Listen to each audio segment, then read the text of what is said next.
Presque de l'info, c'est la revue de Presque de Nicolas Canteloup. Emmanuel Macron se repose à Honfleur. Bonjour, Monsieur le Président. T'as voulu voir Vierzon, il y en a vu Vierzon. T'as voulu voir Vesoul, il y en a vu Vesoul.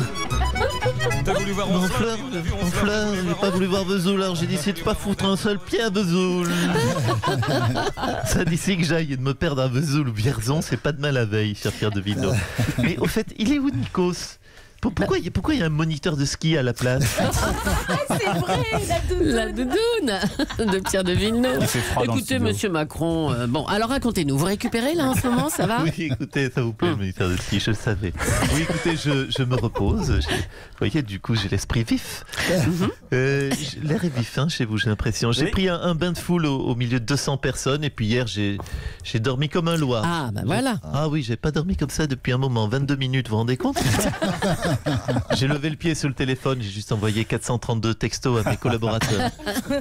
Repos, c'est la consigne. Alors revenons sur cette phrase qui fait beaucoup parler dans votre dernière interview. Vous faites un parallèle entre aujourd'hui et les années 30. Oui, les années 30, quel drame. Comme aujourd'hui d'ailleurs, les peuples humiliés, la crise économique. Ah, si les dirigeants de l'époque avaient fait du social. Mais vous, qu'est-ce que vous allez faire alors ? Du social, ah non, pas du tout. Je vais pas faire de social. Non, je vais faire l'inverse. Je vais continuer à taper les retraités, à donner des sous aux patrons. Mais comme c'est soit moi, soit la Troisième Guerre mondiale, je compte sur les Français pour être raisonnable. Eh ben voilà. Bon courage, Monsieur le Président, merci. et bon repos. Bonne fin de séjour à Honfleur.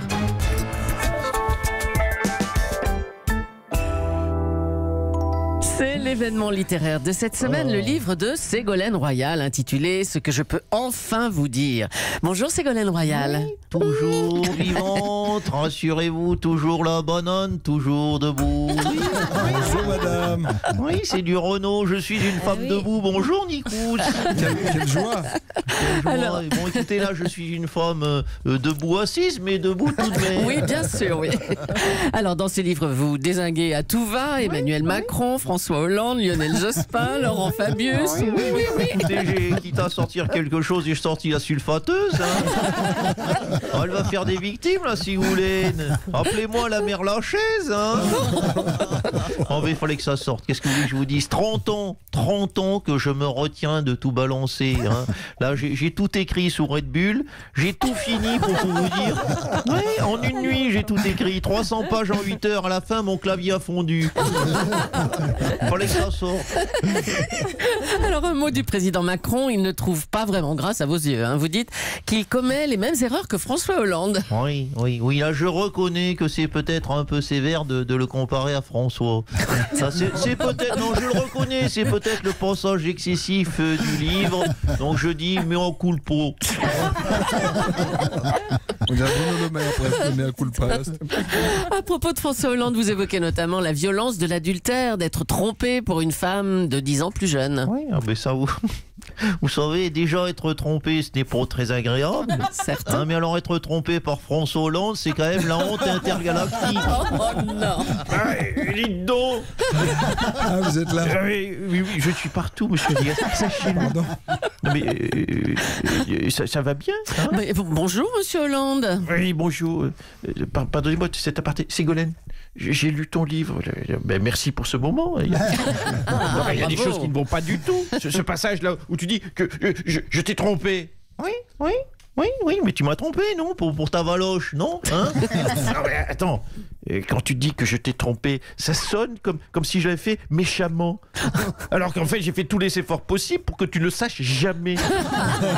Et ça tu ne le dis pas, que j'ai voulu te préserver. C'est bien la peine, franchement, de faire des efforts si personne ne les remarque. Bon, écoutez, on va vous laisser tous les deux. Goujon.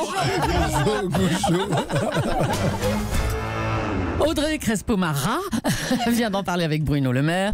Les dépenses publiques sont encore trop fortes, notamment à la SNCF, à cause de la grève qui a coûté 780 millions d'euros. On est avec le représentant des syndicats, notre monsieur SNCF. Bonjour à vous. Oui, bonjour à tout le wagon. Oh, il y a des nouveaux.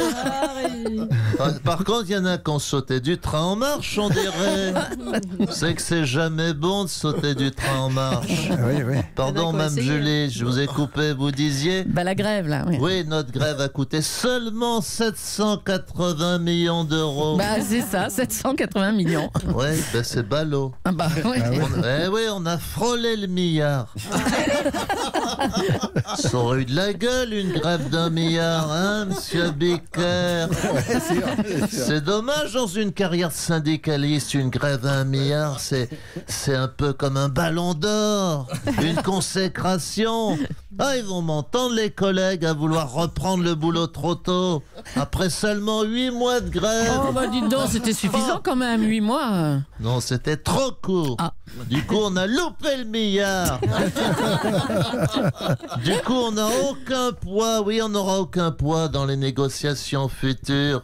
Alors que si on avait réussi la grève 1 milliard, hein, oui, quand on aurait demandé notre 15e mois ou notre retraite à 42 ans, comme Ouais. sur le Cabache, on aurait pu leur dire, attention, si tu me les donnes pas, je te fais une grève à 1 milliard.